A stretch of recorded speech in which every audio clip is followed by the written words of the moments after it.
Lighthouse, the show where we guide you to the technology and talent solutions to drive your business forward.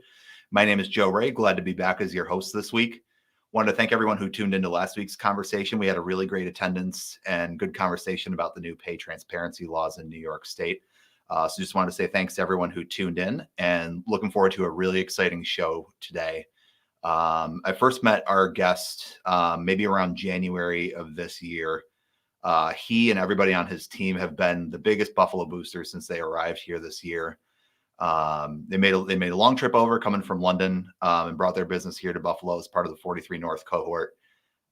It's been really great to get to know them and hear their experience. So I'm excited to have them on the show today. Want to bring up Al Bozorgi, who is CEO and co-founder of Twipes. Al, thanks for joining us today. Good morning. Good morning, everyone. So excited to have you on here, and we've got a lot to get into, but wanted to let you introduce yourself a little bit here as people are joining the show. Yeah, totally. My name is Al. In case the accent wasn't a pure giveaway, I'm from London, England. As Joe mentioned earlier this year, we moved out to Buffalo with my company Twipes. We make the world's first truly flushable, truly biodegradable wet wipes. I promise that's the last time I'm going to say that. It's not a self-promotion piece here. But prior to that, I've always been in startups. So prior to this startup, I was in 2 previous startups.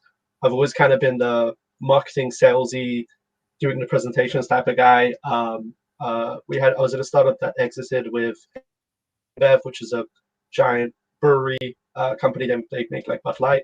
And also I was in a different startup that exited with L'Oreal. So I've always kind of been in consumer goods, but yeah, I'm excited to be here today.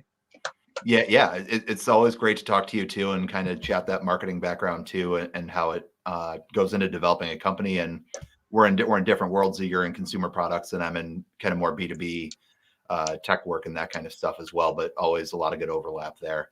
I'm curious too, like you talked a little bit too about your experiences through different startups. Something I always like asking guests as they come on the show here. What part of your work inspires you the most? I think it's the people.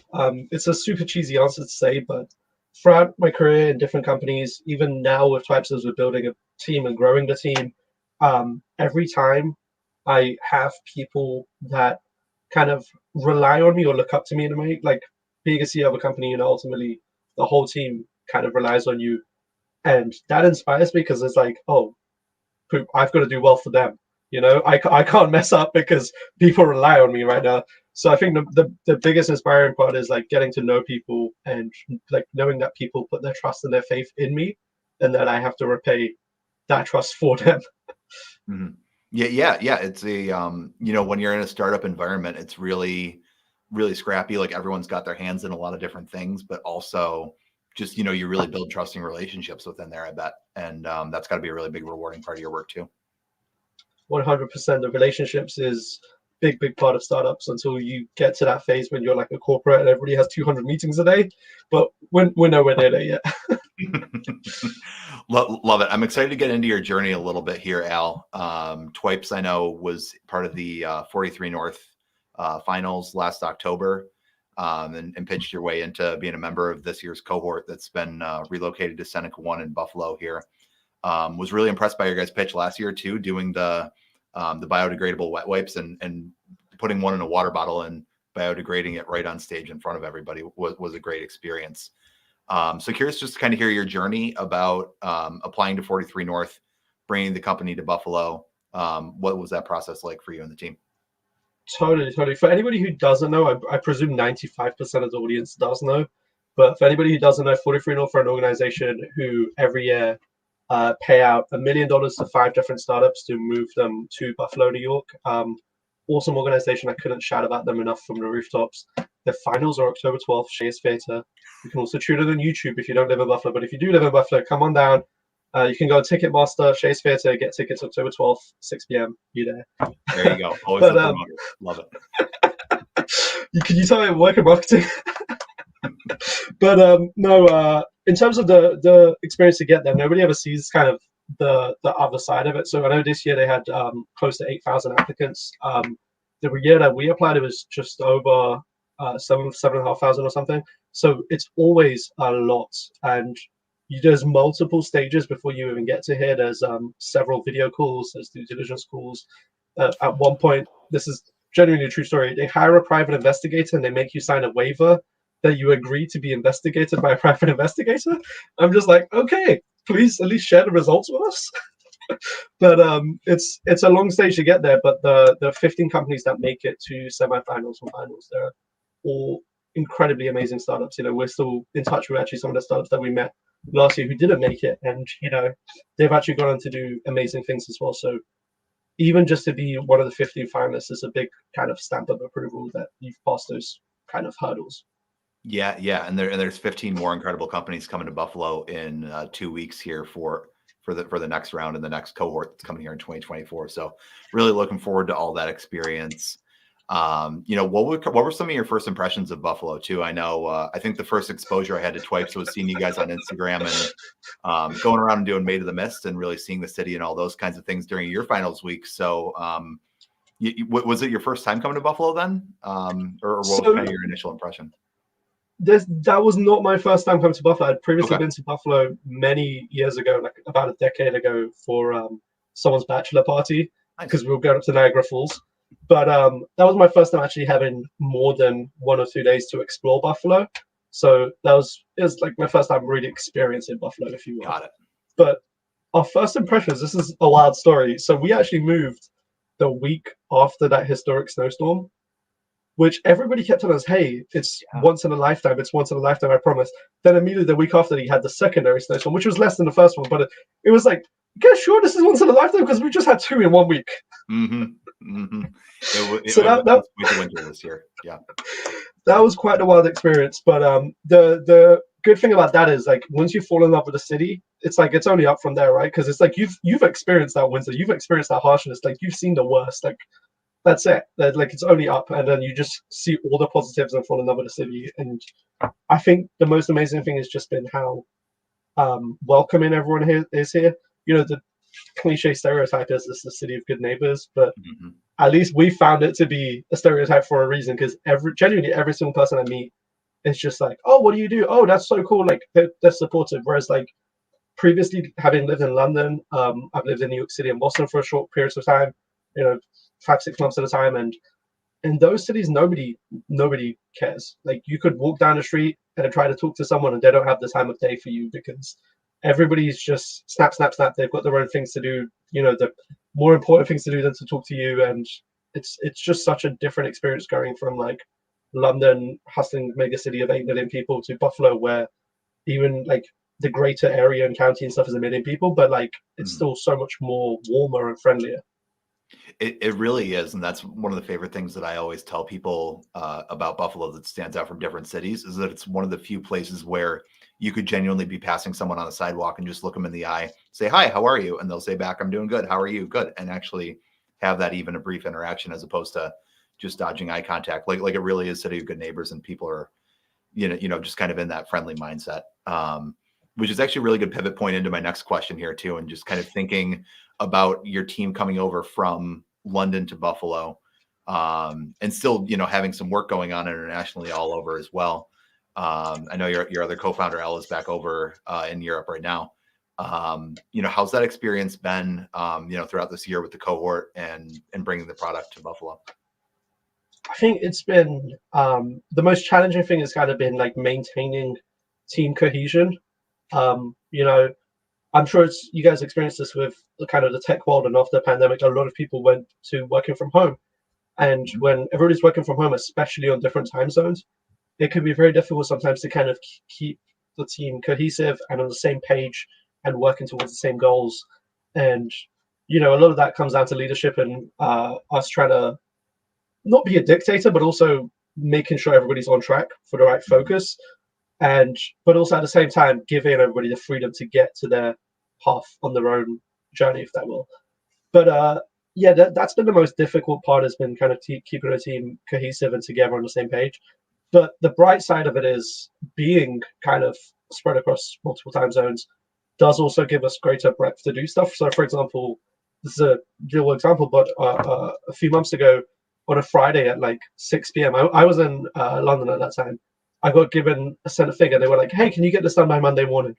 I was like, I can't, but my team in Buffalo, they're 5 hours behind. For them, it's just midday. They can get this done. Hmm.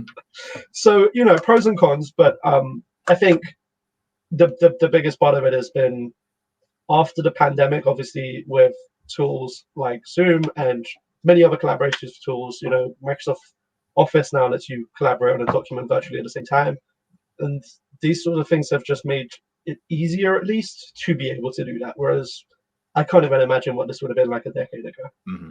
The technology is incredible, and definitely was one of the silver linings of going through the pandemic too. Was really a forced effect into learning how to use all these tools and utilize them. And now, kind of as we're moving through this time where people are starting to come back to the office, whether it's in a hybrid setting or if they're coming back full time 5 days a week, there's still the technology there that can enable that work and keep people connected and enable those kinds of things. Like we were saying, hey, there's work that's done in London, but people in Yeah. Buffalo can tag in because they're that far behind. Works out really well. Yeah. I think one of the big things is also another positive for us is when we did recruitment, we always advertised, hey, you'll get several trips to London a year. And, like 3 of our staff members, before they joined us, they didn't even have passports. They'd never, anytime they traveled up to like Canada with driver's license. They never traveled with a passport. So they got their first passport joining us, and then we flew them out to London back in August, and they loved it. But that's also been another positive, is it's a very, very easy kind of recruitment tool for us to just being like, hey, we have Europe on trips. and that's incredible too. Like being able to offer people that international experience. And that's really a great pivot into what I wanted to talk about a lot on the show today was that talent attraction and recruiting a team in Buffalo. Just getting to meet some of your other team members, some of the interns that worked here over in the summer. Just attracting some really bright individuals, helping to support your team as well. And just seems like you guys had a really good culture building there as well. What's that process been like? What's your philosophy when you're hiring for people to come in and support Twipes? I think it's very, very interesting. This is just mentioning the chat last week on the Live with Lighthouse last Friday. You guys had the conversation about the new laws in New York State about advertising pay rates. Mm-hmm. That's been a thing in Europe for decades now. That's just common standard in Europe. So the common practice over here is just basically, if you have a job advertising, you list the minimum, you list the maximum. So it was wild to us when we found out that was going to become a norm. We were like, oh, that's not already a thing over there. Mm-hmm. So I think the thing that's really helped us is we've gone about recruitment in the same mindset of as if we were still in Europe. So, for example, we offer loads of perks, loads of benefits. We cover transport costs. We have a super, super flexible schedule. We gave everybody, or we still do give everybody, 2 sets of holidays off. So they get the 8 federal holidays off as well as the 20 European holiday dates off. So they have 28 days paid leave on top of the 21 days that they can select themselves. So we go about things with a very European mentality of like the perks, benefits package, like advertising the role, everything's in a European mindset, which compared to most American companies, I found out that makes us great. So I'm like, okay, I'm not going to complain. We're used to doing this already anyway. It's not like we're doing anything extra. Yeah. Those benefits, I imagine, would be an interesting benefit for people who are in Buffalo here as well. If they're looking for a place that has a positive culture, has all those benefits, things like that. How has that helped the team members that you're bringing in, support them and help them do their best work? And how have you seen that evolve? I think the wildest thing is in the first week, one of current full-time member, but when they joined us, they were still in the probation period. Mm-hmm. They had like a family issue and they wanted to take a couple of days off, and they were scared, and they were like, hey, is this going to be? I was like, of course, like it's not an issue. Just take time off, make it up at the end. Like it's no big deal. And like that's that kind of cultural mindset shift of when you come into work thinking, hey, I know what I need to do, but that doesn't mean I need to be here 5 set hours of a day on the clock doing this. Like as long as my stuff gets done, it doesn't matter. Like that's changing your mindset about work of being like not butts on seats oriented of just having to show up every day, but rather being goal oriented of pushing the company forward.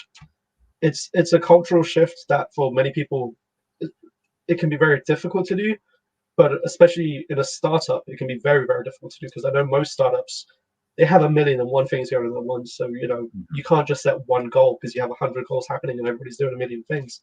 But that's been a big cultural shift both for us as a company and for new employees when they join us, and they go, "Oh, this is how you guys do things."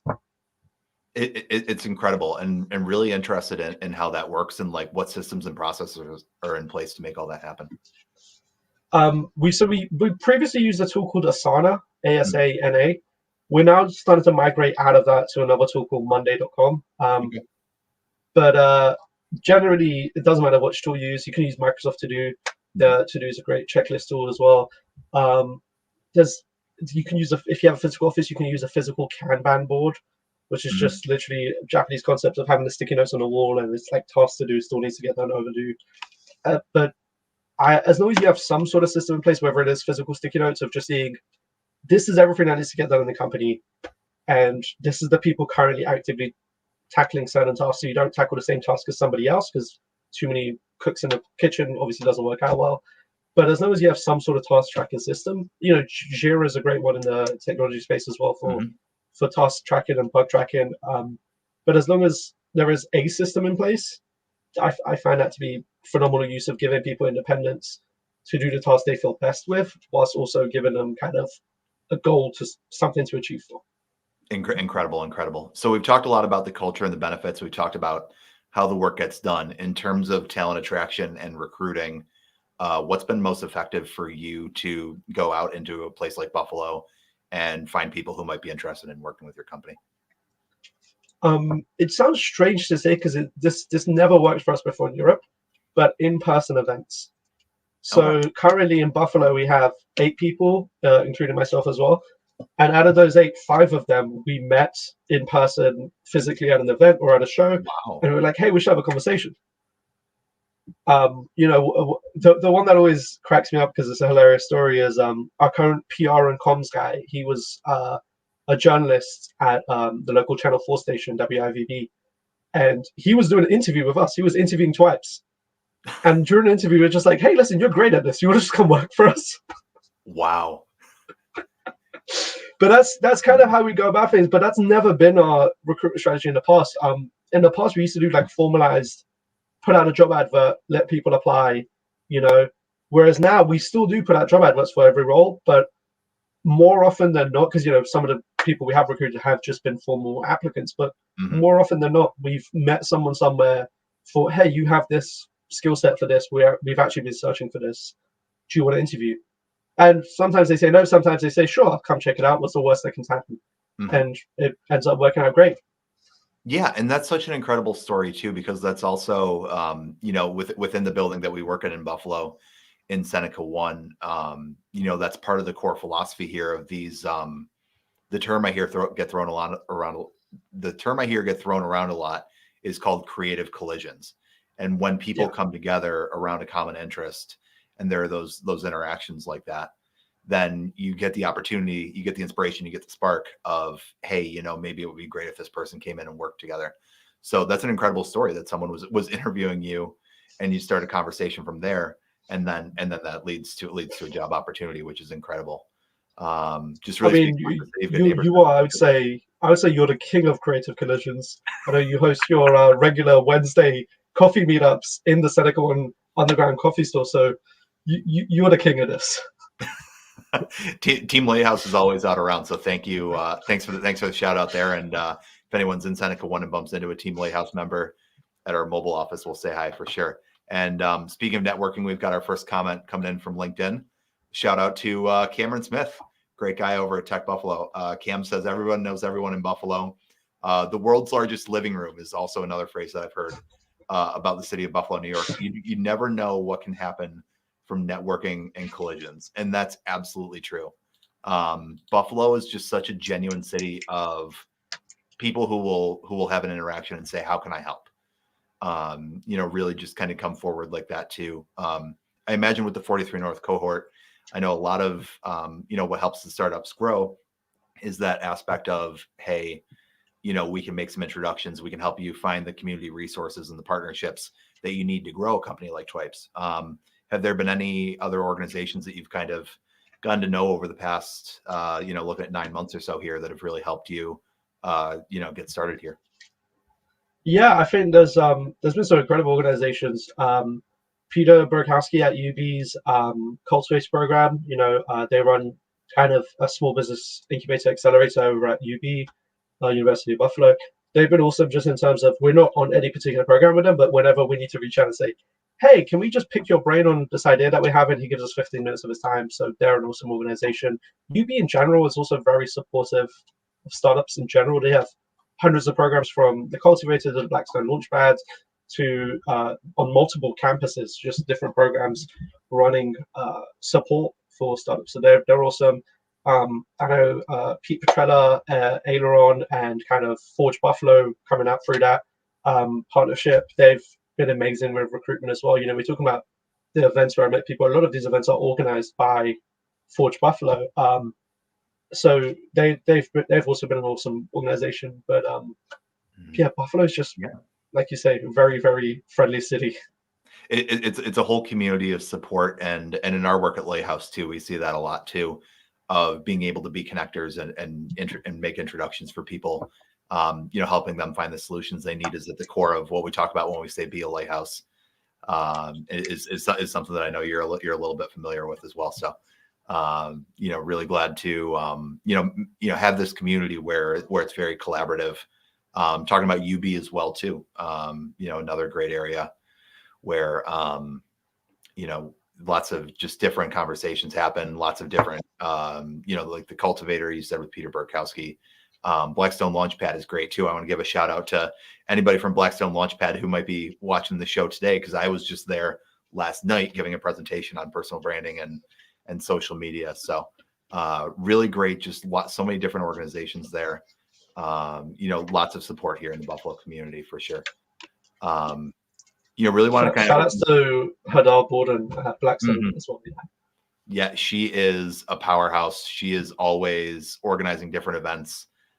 They've had like a startup boot camp, a hackathon, all these master classes, different series, bringing in leaders from technology to the University of Buffalo campus. Incredible.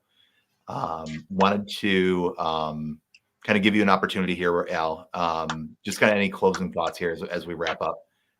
Anything else that's kind of stood out to you about your journey to Buffalo that you want to share with people? I really think it's just the strangest concept in the world that the Bills are coming to London. Like when that got announced in April, my brain was just like, the Matrix is imploding, the simulation is ending, somewhere the wires have got crossed because the Bills from Buffalo are going to London. What? Yeah. I was gonna say, are you heading back there for the game? Any predictions? I am. October 8th, I'll be there. I mean, it's the Jags, so the Jags are going to lose. Obviously, like they can't win anything. I know a lot of people give Trevor Lawrence a lot of credit, but no, the Bills are going to win this easily. I'm very excited. The whole team's going to be there. If anyone's there in London, please hit me up on LinkedIn. Hit me up here at Twipes UK on Instagram. Let us know. We'll do a British tailgate. We'll rent out a pub or something. There you go. That's going to be incredible. Big test for the Buffalo Bills this weekend, going into a home game against Miami, and then they'll head over to London, and that's going to be an incredible experience too. And who knows, maybe some more creative collisions for Twipes come out of an event where lots of people are coming together around a common interest like a Bills game. So really just thank you so much, Al. It's been a great discussion here. Really interesting learning about the culture at Twipes and blending that European and American, different types of work models and things like that to make that work for your team. As we bring this home here, we always kind of close, with a special question for guests in the spirit of be a lighthouse, which is one of our core values. So I wanted to give you the opportunity here to shout out someone who's supported you lately or helped you learn something new, someone who's been a lighthouse for you. Also shout out, I am wearing my Be a Lighthouse wristband today. I want to give a very quick shout out to a special gentleman who's a president of an organization called MSD UK. His name is Mayank Shah. He's been a very big supporter of Twipes and my personal growth journey throughout the years. A few years back, his organization funded a scholarship that helped me do my degree at Dartmouth College over in the States. So that was kind of a big push that really helped me elevate my knowledge of, being a founder and what it means to be an entrepreneur to a new level. So I just wanted to use this opportunity to just give him a little shout out. I know he couldn't make it here. I invited him to watch this, but I know he couldn't make it. But I'll send him a recording for sure. And I'm just amazing organization. They support a lot of entrepreneurs over here in the UK and kind of helping them bridge their knowledge of where they have knowledge gaps. But yeah. Yeah, it always takes a network. It takes a village to make all these things happen. So shout out to Mayank, and we'll make sure to get you the recording over on our YouTube. So thanks to everyone who tuned in live on LinkedIn with us this week. Make sure to come back in October. October, we're going to be shifting gears a little bit. It's National Cybersecurity Month, so lots of important topics for business owners right there. Really looking forward to some great discussions within the Buffalo community around cybersecurity. But Al, thanks so much for joining the show. And if people want to learn more about Twipes, I know you mentioned the Instagram account earlier. Where can people reach out to you and learn more about Twipes? I'd say www.twipes.com or Instagram at TwipesUK, which I've just found out this week that it actually spells Twipes suck. So probably going to be changing that soon. and now you're over in the US too. So it's got to be Twipes Global. There you go. Exactly. Perfect time to change it. Perfect. Al, thanks so much. This was a great discussion, and thanks everyone for tuning in. Thank you for having me. Thanks, Have a everyone. great weekend, everyone.